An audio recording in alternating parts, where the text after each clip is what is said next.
Hello friends, வணக்கம்.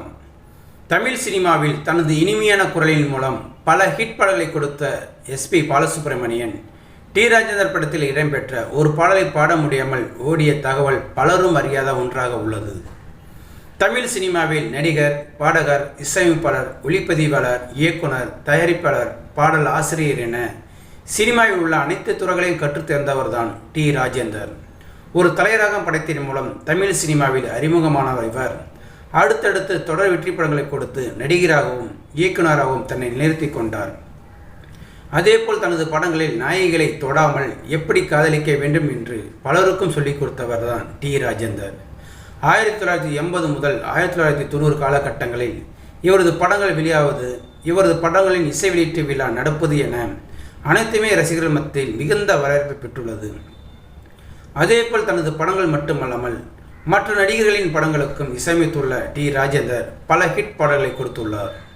D Rajendar இசையில் பல பாடல்கள் ஹிட் பாடல்களை பாடியிருந்த நிலையில் எஸ்பி பாலசுப்ரமணியன் டி ராஜேந்தர் படத்தில் பாட வந்து திரித்து கூறியுள்ளாராம்.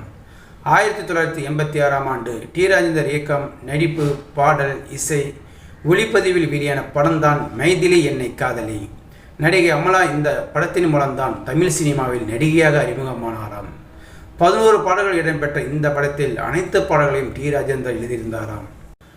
8 பாடல்களை எஸ்பி பாடியுள்ள நிலையில் இதில் குறிப்பிடத்தக்க பாடல் நானும் முந்தன் உறவை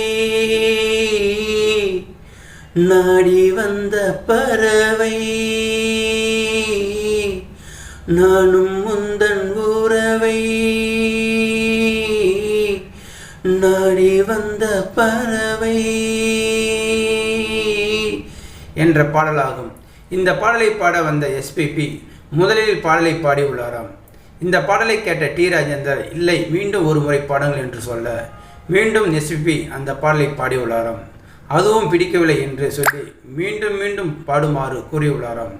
இதில் எஸ்பிபி பாடுவது அவருக்கு திருப்தியாக இருந்தாலும் டி ராஜேந்தருக்கு திருப்தி இல்லையாம். அப்போது அவரிடம் பாடல் நன்றாக வருமே என்பதற்காக பாலு இன்னும் நன்றாக பாடுவாரே என்று டி ராஜேந்தர் சொல்ல அப்படியே என்று உற்சாகத்துடன் எஸ்பி பாலசுப்ரமணியன் மீண்டும் ஒரு முறை பாடுவாராம். அடுத்து எஸ்பி பாலசுப்ரமணியன் பாட மீண்டும் அதே வார்த்தை சொல்லி டிஆர் பாட சொல்லியுள்ளாராம். ஒரு கால் சீட்டுக்கு 7 பாடல்கள் பாடியிருந்த எஸ்பிபி இந்த ஒரு பாடலை பாட கால் சீட் தாண்டி இரவு 12 மணி வரை சென்றுள்ளதாம்.